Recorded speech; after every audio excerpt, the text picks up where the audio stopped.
কক্সবাজার বিশ্বের দীর্ঘতম সমুদ্র সৈকতের শহর।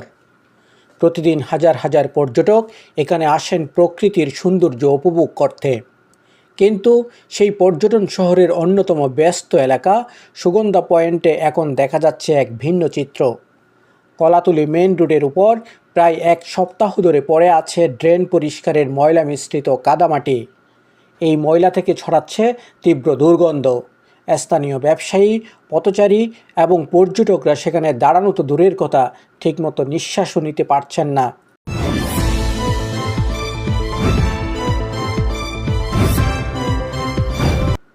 প্রশ্ন হচ্ছে, বিশ্বের অন্যতম পর্যটন নগরীর সবচেয়ে গুরুত্বপূর্ণ এলাকায় যদি এক সপ্তাহ ধরে ড্রেনের ময়লা পড়ে থাকে, তাহলে তা দেখার কেউ নেই।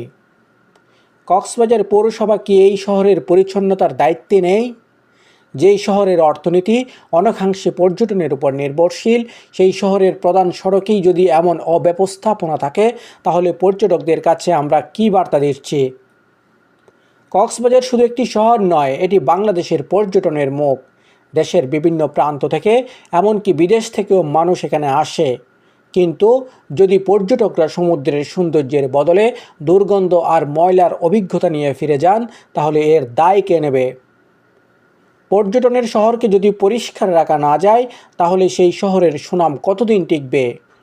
এই সমস্যার সমাধান খুব কঠিন কিছু নয়, প্রয়োজন শুধু দায়িত্ববোধ এবং দ্রুত পদক্ষেপ।